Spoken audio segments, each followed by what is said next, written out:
Hello everyone, आज हम start करेंगे new chapter introduction to trigonometry. ध्यान दें, टिग्नोमेट्री बेटा आपके लिए एक नया वर्ड है। अभी तक आपने टिल क्लास 9th तक ये वर्ड नहीं सुना है। अगर आपने सुना भी है तो उसके बारे में आप बिल्कुल भी नहीं जानते हैं, क्योंकि इससे रिलेटेड कोई भी प्रॉब्लम्स क्लास 9th तक नहीं है। ठीक है, तो इसीलिए बहुत से बच्चे मानते हैं, उनका ये कहना है कि टिग्नोमेट्री चैप्टर टफ है, लेकिन हम कहते हैं कि टिग्नोमेट्री बहुत आसान है। ठीक है, उसके लिए आपको कुछ चीज़ें सीखनी है, कुछ कॉन्सेप्ट को आपने क्लियर करना है, जो कि हम इस वीडियो में आपको कंप्लीट बताएंगे। एक एक टॉपिक आपको समझाया जाएगा, आप उसको अच्छे समझिए तो क्वेश्चंस आप आराम से कर सकते हैं। ठीक है, ये आपका इंट्रोडक्टरी वीडियो है, इसमें आपको इंट्रोडक्शन इस चैप्टर का समझाया जाएगा, टिग्नोमेट्री है क्या, उससे रिलेटेड हम इस चैप्टर में क्या क्या चीज़ें करने वाले हैं वो भी हम इसमें डिस्कस करेंगे। ठीक है, तो सबसे पहले आपको समझना है टिग्नोमेट्री है क्या। देखिए बेटा, अगर कॉन्सेप्ट आपका क्लियर है तो चैप्टर में कोई दिक्कत नहीं आती। ठीक, किसी भी चैप्टर का कॉन्सेप्ट उसकी बैकबोन है। ठीक है ना बेटा, कॉन्सेप्ट क्लियर तो कोई भी प्रॉब्लम आएगी नहीं किसी भी एक्सरसाइज में, किसी भी क्वेश्चन में। तो टिग्नोमेट्री क्या है, सबसे पहले इस वर्ड को समझेंगे। टिग्नोमेट्री आपका 3 वर्ड से मिलकर बना है। एक है ट्राई, फिर है देखो गोनो, तीसरा क्या मैट्री। ट्राई का मतलब आप जानते हैं, ट्राई मतलब 3, गोनो मतलब क्या होता है साइड्स, और मैट्री मतलब क्या measurement. 3 sides measurement. 3 sides measurement क्या होता है, किस में होता है, ट्राइंगल में। एक ट्राइंगल जो कि क्या होगा यहाँ पर राइट एंगल ट्राइंगल होगा। तो हम कह सकते हैं in the trigonometry we will study of the relationship between sides and angles of a right angle triangle. तो टिग्नोमेट्री में हम क्या करते हैं, किस किस के बारे में डिस्कशन करते हैं या स्टडी करते हैं, किसी भी राइट एंगल ट्राइंगल में उसके साइड और उसके एंगल्स में रिलेशन। ठीक है, तो और हम कह सकते हैं that is some ratio of sides of right angle triangle with respect to acute angles is known as trigonometric ratios of the angle। तो रेशियोज की बात मैंने यहाँ पर करी। रेशियो, ट्रिग्नोमेट्रिक रेशियो क्या है, फिर किसी भी राइट एंगल ट्राइंगल के साइड्स और उस राइट एंगल ट्राइंगल में जो 2 एक्यूट एंगल होंगे उनमें जो रिलेशन है उसी को हम क्या कहते हैं, ट्रिग्नोमेट्रिक रेशियोज कहते हैं ऑफ द एंगल। ठीक है, तो यहाँ पर 6 ट्रिग्नोमेट्रिक रेशियोज होते हैं, जिसको हम एक एक करके पढ़ेंगे।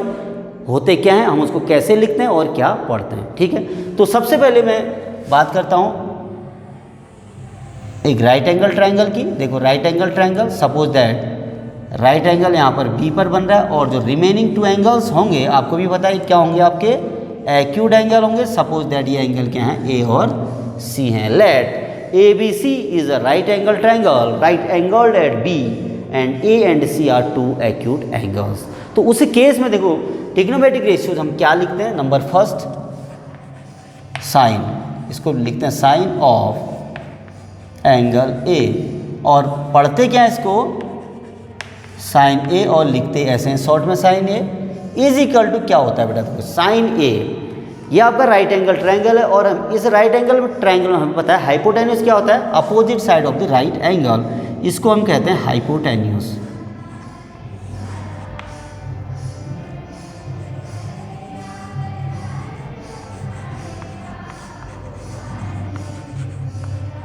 ये हाइपोटेन्यूस हुआ। ठीक है बेटा, और जो छोटी क्लास में हमने क्लास 9 तक पढ़ा है, जो ये साइड होती है जिस पर ये राइट एंगल ट्राइंगल टिका होता है, हम उसको क्या कहते हैं, बेस कहते हैं। और एक खड़ी साइड जो है, जो सीधी आपको दिख रही है, वो क्या कहलाता है, परपेंडिकुलर कहलाता है।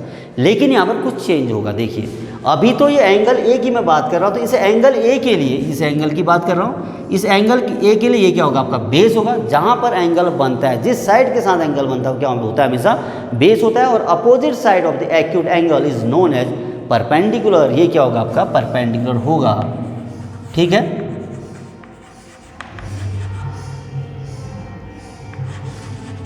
और ये क्या है, बेस है।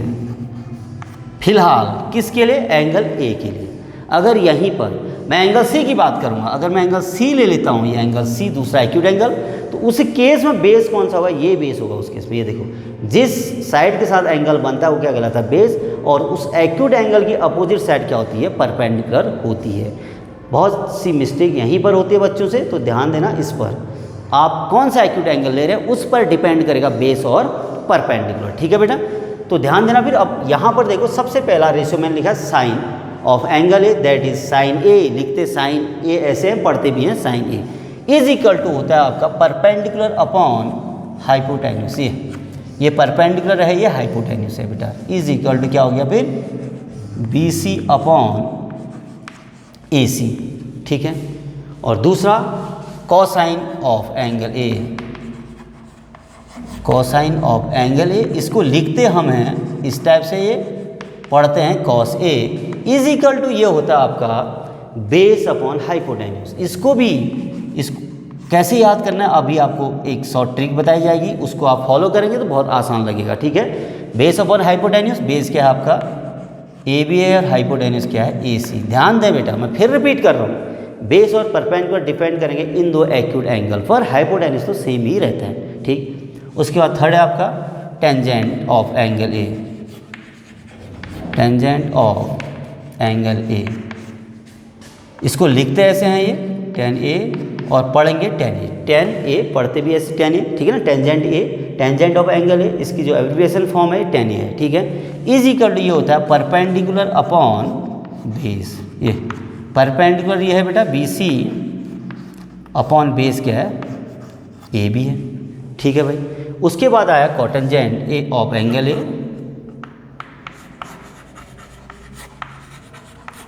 ऑफ एंगल ए, इसको हम शॉर्ट में लिखेंगे cot A is equal to क्या होता है ये बेस अपॉन परपेंडिकुलर, इसी का उल्टा होता है, ध्यान देना। बेस अपॉन परपेंडिकुलर, बेस क्या है ए बी है और परपेंडिकुलर है आपके पास बी सी, ठीक। उसके बाद आया आपका सेकेंड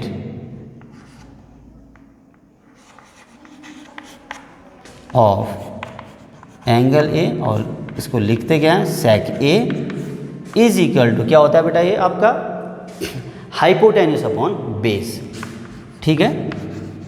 हाइपोटेन्यूस है यहाँ पर ए सी और बेस क्या है ए बी है, ठीक हो गया।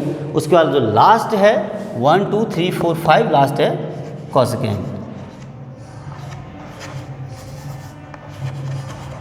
ऑफ एंगल ए, उसको लिखते हैं cosec A is equal to ये होता है आपका hypotenuse upon perpendicular, hypotenuse that is A C upon perpendicular क्या है बी सी है। ये हैं आपके ट्रिग्नोमेट्रिक रेशियोज और जो इनका रेशियो है साइड्स का with respect to acute angles, आपको ऐसे याद करने हैं और ऐसे लिखने हैं। अब आपको कुछ अटपटा लग रहा होगा, है ना, ये कैसे हम याद करेंगे, तो उसको याद करने का एक शॉर्ट ट्रिक है, उस ट्रिक को आप देखिए।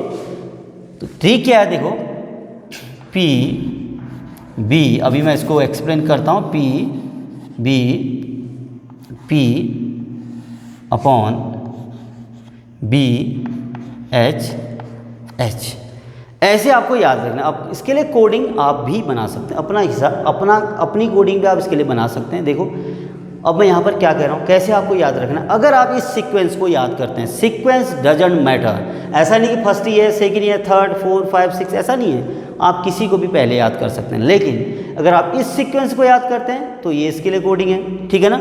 तो है क्या देखो, इसको हम क्या कह सकते हैं, पंडित बद्री प्रसाद हर हर बोले, ठीक है, ऐसे भी याद रखते हैं, अपना अपना तरीका है भाई।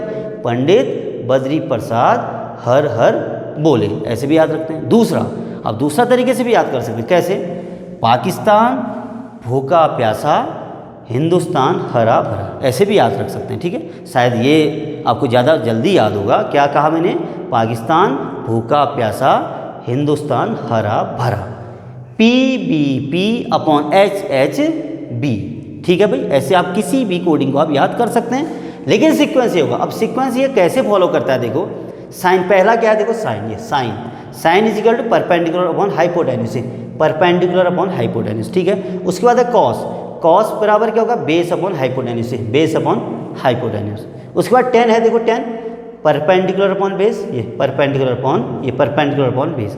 उसके बाद आया कॉट, टेन के बाद कॉट, तो यहाँ से ऊपर जाएंगे। अब देखो बेस अपॉन परपेंडिकुलर, ये बेस अपॉन परपेंडिकुलर। फिर उसके बाद है sec A, hypotenuse upon base, hypotenuse upon base, ठीक है। उसके बाद आया कॉसेक, कॉसेक क्या होता है, हाइपोटेन्यूस अपॉन परपेंडिकुलर, ये हाइपोटेन्यूस अपॉन परपेंडिकुलर। तो ये एक आसान तरीका है इसको याद रखने का।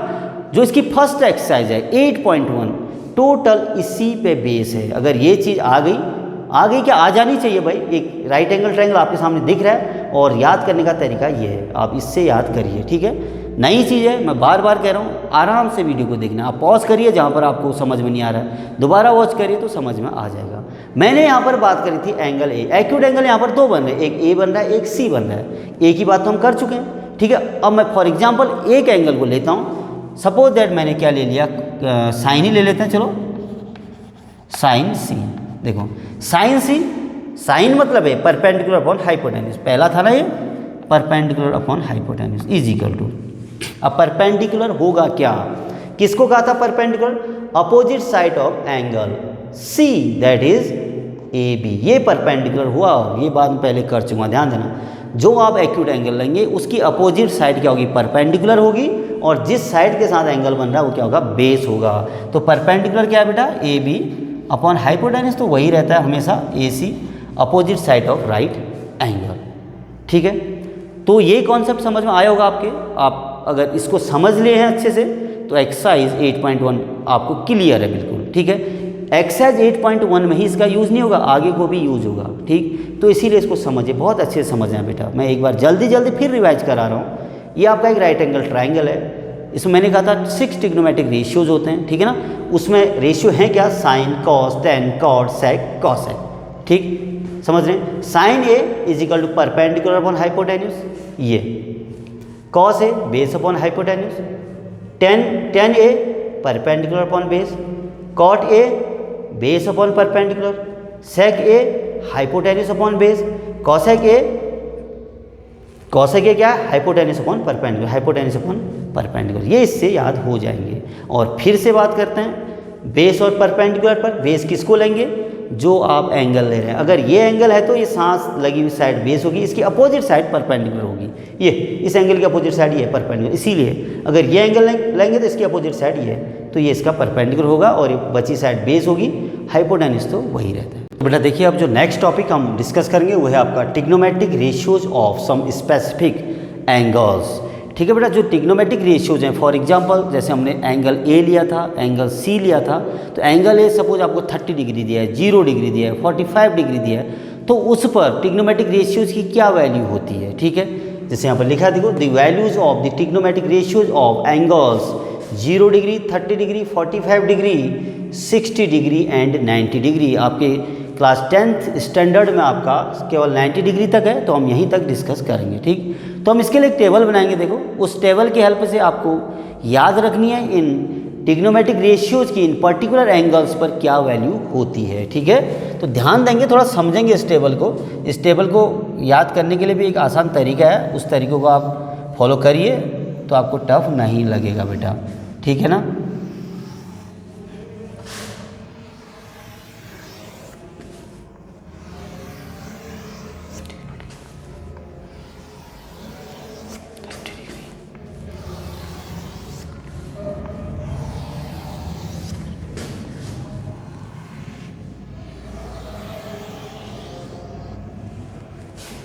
इस टाइप की आपको टेबल बनानी है। कोई भी चीज़ देखिए बेटा समझना है, खाली रट्टा नहीं मारना है, ठीक है। रट्टा मारेंगे तो आप भूल जाएंगे, इसलिए समझिए ज़रा।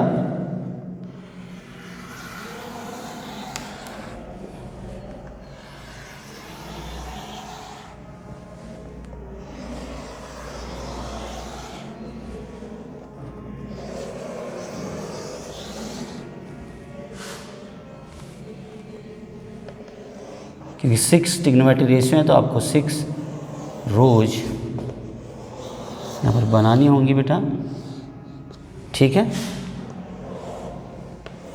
देखो टेबल बन रही है आपकी,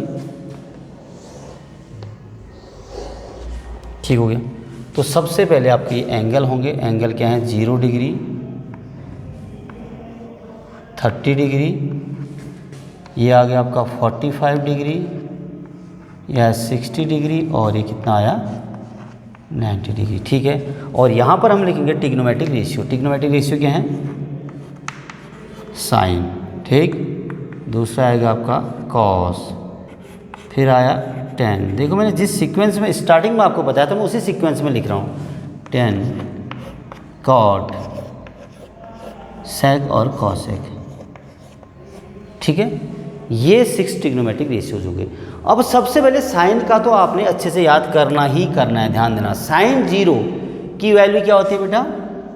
0 होती है, ये आप याद रखेंगे, ठीक है। 30 की वैल्यू होती है आपकी 1/2 होती है, ठीक है। और 45 की होती है 1/√2 और 60 की होती है साइन 60 की √3/2 और 90 की होती है 1।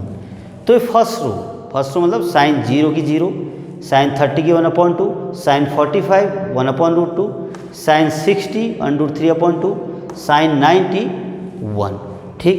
ये वैल्यू तो आपकी याद हो जाएगी।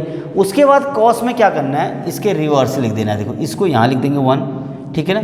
ये यहाँ पर आ जाएगा, ये 3/2, टेबल पूरी फिल हो जाएगी। और ये यहीं पर रहेगा, देखो यहाँ पर, और यहाँ पर यह आना है। इसकी जो रिवर्स वैल्यूज हैं यहाँ पर आ जाएंगी। ये इसका यहाँ लिखा, फिर ये यहाँ पर, ये यहीं पर, ये यहाँ और ये यहाँ। तो ये कॉस का कंप्लीट हो जाता है, ठीक है बेटा। तो इसका मतलब कॉस 0 की वैल्यू क्या है? 1 है। Cos 30 degree √3/2, cos 45 degree 1/√2, cos 60 degree 1/2 और कॉस 90 क्या होता है? 0 होता है, ठीक है। उसके बाद क्या आया? 10 के लिए देखो हम आइडेंटिटी बाद में लिखेंगे, मैं उनको भी लिखा दूंगा। 10 होता है आपका साइन अपॉन कॉस होता है, वो ट्रिग्नोमेट्रिक आइडेंटिटी इसमें आएगा। साइन अपॉन कॉस होता है तो 0/1 कितना होगा बेटा? 0/1 तो 0 ही होगा। तो साइन 0 जो tan 0 की वैल्यू कितना होगी? 0 ही होगी। और tan 30 मीन्स साइन 30/cos 30, ये साइन 30/cos 30, ये इससे कैंसिल हो जाएगा तो कितना होगा? 1/√3 हो जाएगा। ये साइन 45/cos 45 दोनों कैंसिल होंगे तो 1 आ जाएगा। इसको भी आप ये अपॉन ये होगा तो कितना आएगा बेटा? कितना आएगा यहाँ पर? √3, क्योंकि 2 से 2 कैंसिल हो जाएगा। और 1/0 इज नॉट डिफाइंड। 1/0 क्या होता है? नॉट डिफाइंड होता है, ध्यान देना। अब उसके बाद कॉट की वैल्यूज, इसका रिवर्स यहाँ से स्टार्ट करेंगे। ये इन्फिनिटी, ये √3, 1/√3 और ये 0 यहाँ पर आ जाएगा, ठीक है भाई। ये tan और कॉट भी कंप्लीट हो गए। उसके बाद आती बारी सेक की। सेक रेसिप्रोकल होता है कॉस का, फिर इसको हम आगे डिस्कस करने वाले हैं। फिलहाल इतना समझ लो कैसे आपको याद करना है। सेक इज इक्वल टू 1/cos होता है। तो इन सब के रेसिप्रोकल्स 1/1 1, इसका 1/ ये कितना हो जाएगा? 2/√3, इसका रेसिप्रोकल √2, इसका 2, ये 0/0 फिर से not defined, that is infinity. अब कॉसेक में इसी के रिवर्स लिख देने हैं। इसीलिए ऑर्डर में अगर आप याद करते हैं तो आपको ज़्यादा दिक्कत होने वाली नहीं है, ठीक है। आप स्टार्टिंग में पढ़ रहे हैं तो आप ऐसे ही याद करिए, ये आएगा आपका 1। तो ये टेबल आपकी कंप्लीट हो जाती है। दिखने में बहुत टफ लग रहा है कि हम कैसे याद करेंगे। याद ऐसे करना है जैसे मैंने आपको बताया। सबसे पहले साइन की वैल्यूज़ को आपने याद रखनी है। साइन 0 0, 30 1/2, 45 1/√2, 60 √3/2 और 90 1। फिर कॉस में इसके उल्टा यहाँ से स्टार्ट करो, ये और ये, ठीक है। उसके बाद 10 की बारी आती है। 10 मैंने कहा था साइन अपॉन कॉस होता है, ये हम लिखाएंगे अभी, ठीक है बेटा। अभी समझो कि करना कैसे, आइडेंटिटी बाद में आप याद करेंगे। 10 is equal to sine upon cos 0/1 0, इतना अपॉन इतना, इस कैलकुलेशन हो रहा होगा ना। देखो 1/2 अपॉन √3/2 इज इक्वल टू क्या होगा? 1/2 इंटू 2/√3। ये रेसिप्रोकल हो जाता है ना बेटा, इससे कटा तो 1/√3, तब ये कितना आया आपका? 1/√3 आया। ये इससे ये कैंसिल होगा 1, इसको भी सेम ऐसे, ये ऊपर जाएगा 2 से 2 कैंसिल तो √3। 1/0 इज नॉट डिफाइंड। किसी भी नंबर को आप 0 से डिवाइड करते हैं तो नॉट डिफाइंड होता है, ध्यान देना। और 0 में किसी भी नंबर से डिवाइड करते हैं तो क्या आता है? 0 आता है, ठीक। कॉट फिर से 10 का उल्टा होता है भाई। देखो फिर यहाँ से स्टार्ट कर देंगे। ये यहाँ पर आया, ये और ये, ठीक है। 10 कॉट भी निपट गए। उसके बाद आता है sec. Sec is the reciprocal of cos. जो भी कॉस की वैल्यूज होंगी उसका रेसिप्रोकल 1/1 1, इसका रेसिप्रोकल 2/√3, इसका √2/1 दैट इज √2, और इसका 2/1 2, ये 0/0 ऑल्सो नॉट डिफाइंड। फिर कॉसेक में यहाँ से ये आ गई, ये और ये। वैसे भी कॉसेक क्या होता है बेटा?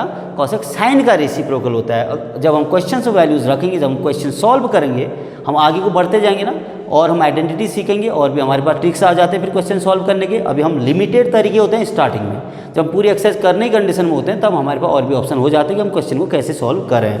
कॉसेक साइन का रेसिप्रोकल, देखो साइन के सभी 0/0 नॉट डिफाइंड, 1/2 का रेसिप्रोकल 2, 1/√2 का √2, √3/2 का 2/√3, 1/1 1। ठीक, तो आशा करते हैं ये टेबल आपको याद हो जाएगी, कैसे इसको फिल करना है, कैसे कंप्लीट बनानी है और कैसे याद करना है, ये मैंने इसमें आपको समझाया। ठीक है, next topic trigonometric ratios of complementary angles. अब ट्रिग्नोमेट्रिक रेशियोज के जो कॉम्प्लीमेंट्री एंगल्स होते हैं, देखो लिखा है ना, trigonometric ratios of complementary angles. तो कॉम्प्लीमेंट्री एंगल्स क्या होते हैं? जिन दो एंगल्स का सम 90 डिग्री होता है उन एंगल्स को हम क्या कहते हैं? कॉम्प्लीमेंट्री एंगल्स कहते हैं। तो यहाँ पर देखो सबसे पहला क्या है आपका? साइन 90 डिग्री माइनस थीटा, क्योंकि देखो बेटा साइन 90 माइनस थीटा, अगर दो एंगल का सम 90 है, उसमें से एक एंगल थीटा है, तो दूसरा क्या होगा? फिर उस 90 में से उस थीटा को माइनस करेंगे तो उसका कॉम्प्लीमेंट्री एंगल निकलेगा। तो क्या हो जाएगा? क्या होता है फिर इसका कॉम्प्लीमेंट्री एंगल होता है कॉस थीटा। ठीक है, कन्फ्यूजन नहीं करना है। दूसरा कॉस 90 डिग्री माइनस थीटा, तो इसका कॉम्प्लीमेंट्री एंगल क्या होगा? इस कॉस का। अब सपोज दैट, फिर से एक बार रिपीट करता हूँ, दो एंगल का सम 90 है, उसमें से एक एंगल थीटा है, तो दूसरा क्या होगा? मतलब उसका कॉम्प्लीमेंट्री एंगल क्या होगा? वो होगा आपका साइन थीटा। ये साइन थीटा है। ऐसे ही फिर 10 लिख रहे हैं। देखो जिस सीक्वेंस में मैंने स्टार्टिंग में बताया था, मैं हर टॉपिक को उसी सीक्वेंस के अकॉर्डिंग लिख रहा हूँ। 10 होता है आपका 10 90 माइनस थीटा होता है कॉट थीटा, और कॉट 90 डिग्री माइनस थीटा ये हो जाता है बेटा आपका टेन थीटा। ठीक है, कहाँ पर इसका इम्प्लीमेंट होना है, कैसे यूज होना है, वो भी आपको बताया जाएगा अभी। साइन कॉस टेन कॉट, उसके बाद मैंने सेक लिखाया था आपको, sec 90 degree minus theta is equal to क्या होगा? कॉसेक, कॉसेक थीटा होता है। Last one is cosec 90 degree minus theta is equal to होता है आपका सेक थीटा। ये है बेटा इसकी complementary, sine 90 minus theta cos theta. Suppose that हमें कोई वैल्यू दी है, क्या दे रखा है? Suppose sine 90 degree minus 60 degree दिया है ये। अब क्या करेंगे फिर हम, कैसे वैल्यू निकालेंगे इसकी? 90 और 60 की वैल्यू तो रखेंगे नहीं ना यहाँ पर। क्या करेंगे? साइन 90 माइनस 60, तो क्या हो जाएगा? 90 माइनस थीटा क्या होता है बेटा? कॉस थीटा होता है, तो क्या आ जाएगा? कॉस 60 डिग्री आ जाएगा। कॉस 60 डिग्री की वैल्यू हमें पता होती है, क्या होती है? 1/2। तो इसका आंसर आएगा 1/2। तो ऐसे करने हमें कुछ क्वेश्चन, ऐसी एक्सरसाइज में आप क्वेश्चन दें, वहाँ पर हम प्रैक्टिस करेंगे तो और क्लियर आपका हो जाएगा। ठीक है, समझे आप इसको? Sine 90 minus theta cos theta, always ध्यान देना। इसी का उल्टा कॉस 90 माइनस थीटा क्या होगा? साइन थीटा होगा। ये दोनों आपके हो गए। ऐसे टेन 90 माइनस थीटा, इससे आगे क्या आता है? Cot, cot theta, cot 90 minus theta, ये फिर से उल्टा हो जाएगा टेन थीटा। ठीक है ना बेटा? ऐसे सेक 90 minus theta cosec, cosec 90 minus theta क्या होगा? सेक थीटा होगा। ठीक है, अब है आपका नेक्स्ट टॉपिक, वो है आपका ट्रिग्नोमेट्रिक आइडेंटिटीज। इंपॉर्टेंट है, ध्यान देना। इसमें हम कुछ ट्रिग्नोमेट्रिक आइडेंटिटीज़ को डिस्कस करेंगे। तो पहली आइडेंटिटी क्या है? देखो फर्स्ट मैं लिख रहा हूँ इसको, ये आपका sine square theta plus cos square theta is equal to 1। बेटा थीटा यहाँ पर ए बी सी कुछ भी हो सकता है, मतलब ये होगा एक्यूट एंगल ही होगा। ठीक, इसको समझिए भाई, थीटा ए बी में आप कन्फ्यूजन नहीं करेंगे, एक ही बात है। देखो कैसे की बात है, ये आपका 90, मैं इसको बी ले लेता हूँ, ये सपोज ए है आपका और ये क्या है? सी है। तो इस इंटीरियर एंगल को कहते हैं थीटा। क्या इसकी जगह हम साइन स्क्वायर ए नहीं लिख सकते? क्या लिख सकते हैं? Sine square A plus cos square A is equal to 1। ठीक है, या sine square theta plus cos square theta is equal to 1, या sine square C plus cos square C is equal to 1, कुछ भी आप लिखें। ठीक है, होगा एक्यूट एंगल, इन दोनों में से कोई भी एंगल होगा। ठीक है, ये आपका मेन आइडेंटिटी है। अब इसको मैं अलग तरीके से कैसे लिख सकता हूँ? और sine square theta is equal to 1 minus cos square theta, ऐसे भी हम इसको लिख सकते हैं। और cos square theta is equal to 1 minus sine square theta. कैसे भी आप इसको, जैसे यूज हो रही है, मेन ये आइडेंटिटी आपने ये याद रखनी है। देखो ये आइडेंटिटी आपको याद होनी चाहिए, इसी से ये आइडेंटिटी बनी है। जैसे भी सिचुएशन होगी, जैसे भी कंडीशन होगी, वैसे हम अप्लाई इस फॉर्मूले को करेंगे। ठीक है, second, sec square theta is equal to होता है 1 प्लस टेन स्क्वायर थीटा। ठीक है बेटा। सेक और टेन में ये रिलेशन होता है, sec square theta is equal to 1 plus tan square theta, ये आपकी मेन आइडेंटिटी है। इसके बाद यहाँ से भी हम 3 आइडेंटिटी इसकी बना सकते हैं, क्या क्या, और sec square theta minus tan square theta is equal to 1 भी कह सकते हैं इसको। और दूसरा क्या कह सकते हैं बेटा, देखो 1 यहाँ लाएंगे तो क्या हो जाएगा, और tan square theta is equal to sec square theta minus 1। जो भी आपने लिखना है, मैं फिर रिपीट कर रहा हूँ, जैसी कंडीशन होगी, जैसी सिचुएशन होगी वो यूज करेंगे, ठीक है। कहीं पर हमें साइन स्क्वायर थीटा दे, हमें किस में वैल्यू चाहिए, इन टर्म्स ऑफ कॉस चाहिए, तो उसकी जगह 1 माइनस कॉस स्क्वायर थीटा रख देंगे। कहीं पर कॉस स्क्वायर थीटा को हमें रिप्लेस करना है साइन स्क्वायर थीटा में, तो वहाँ पर हम रखेंगे 1 माइनस साइन स्क्वायर थीटा। ऐसे ही कहीं पर हमें 1 दिया होता है और क्वेश्चन में ऐसी सिचुएशन है, उसको सेक और टेन में कन्वर्ट करना है उस 1 को, तो लिख देंगे sec square theta minus tan square theta. अगर कहीं पर हमें साइन और कॉस में रखना है 1 को, तो रख देंगे sign square theta plus cos square theta, जैसी भी कंडीशन होगी, ठीक है बेटा। ये सेकंड आ गई। और थर्ड क्या होती है, देखो cos square theta is equal to 1 plus cot square theta, ये आपकी मेन आइडेंटिटी है। इनको याद रखना है, नीचे वाले तो आप खुद ही कर लेंगे भाई, उसमें ज़्यादा प्रॉब्लम नहीं है। इसको मैं क्या लिख सकता हूँ, देखो, और cosec square theta minus cot square theta is equal to 1, ऐसा भी लिख सकता हूँ, या cot square theta is equal to cosec square theta minus 1, या क्या लिख सकते हैं, देखो cot square theta is equal to cosec square theta minus 1, cosec theta minus 1, ये ऐसे भी लिख सकते हैं। फिर आगे और बढ़ते हैं, सपोज इससे भी आगे हमें जाना है, तो हम कॉड थीटा को क्या लिख सकते हैं, square root of cosec square theta minus 1, ठीक है, वो तो बात की बात हो, इजीली आप कर सकते हैं। ये थी 3 ट्रिग्नोमेट्रिक आइडेंटिटीज़। उसके बाद 1-2 आइडेंटिटीज़ और हैं, जैसे tan theta in the terms of sine और कॉस, ऐसे cot theta in terms of sine and cos. तो नेक्स्ट आप क्या लिख सकते हैं इसमें, fourth, tan theta is equal to होता है आपका sine theta upon cos theta, ये है 10 in terms of sine and cos. And fifth में कह देता हूँ कॉट थीटा इज इक्वल, इसी का उल्टा होता है बेटा, cos theta upon sine theta. ये आपके फॉर्म, ये आइडेंटिटीज हैं, मेनली 1, 2, 3 हैं। उसके बाद हमें कभी 10 को ब्रेक करना होता है साइन और कॉस, तो ऐसे तोड़ेंगे। बहुत ज़्यादा यूज होती है दोनों आइडेंटिटीज़, बहुत ज़्यादा। हम जनरली क्वेश्चन में 10 और कॉट को साइन और कॉस में चेंज करते हैं, सभी ट्रिग्नोमेट्रिक रेशियोज को, 10 और कॉट को नहीं, 10 कॉट सेक और कॉसेक, साइन और कॉस में तोड़ते हैं तो बहुत आसान हो जाता है हमें सिंप्लीफाई करना। जब एक्सरसाइज करेंगे तो और बेहतर इसको समझेंगे, ठीक है। तो फिलहाल आपको ये 5 आइडेंटिटीज़ याद करनी है और नोट करनी है, ठीक है।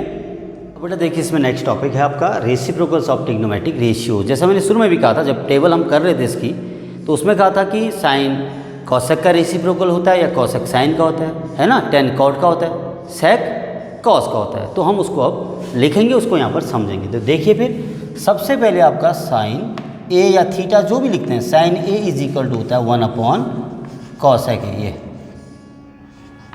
तो साइन का जो रेसिप्रोकल होता है कॉसेक होता है, और हम इसको क्या कह सकते हैं बेटा, दूसरा cosec A is equal to 1 upon sine A, ठीक है। बहुत हेल्पफुल होंगे ये भी आपके, जब आप डेरिवेशन करते हैं, जब आप इन आइडेंटिटीज़ को प्रूव करते हैं, ठीक है बेटा, तो ध्यान दें आप। और दूसरा cos A, cos A is equal to होता है 1 अपॉन सेक ए। कॉस का जो रेसिप्रोकल होता है सेक, और अगर कॉस का सेक है तो सेक का क्या होगा, फिर कॉस होगा, सिंपल सी बात है, 1 अपॉन कॉस ए, ठीक है। एक चीज़ आपको याद होना चाहिए। और last one is 10a, 10a is equal to 10 का होता है कॉट, 1 अपॉन कॉट ए, और 10 का कॉट है तो ऑब्वियसली कॉट का क्या होगा बेटा, 10 होगा। Cot A is equal to 1 upon 10a। तो ये हैं आपके ट्रिग्नोमेट्रिक रेशियोज के रेसिप्रोकल्स, ठीक। तो क्या क्या हो गया बेटा, देखो, साइन ए का कॉस होगा, साइन का कॉस तो कॉस का साइन, ठीक। कॉस का सेक तो सेक का क्या हो जाएगा, ये कॉस हो जाएगा। ऐसे ही 10 का कॉट तो कॉट का क्या हो गया, 10।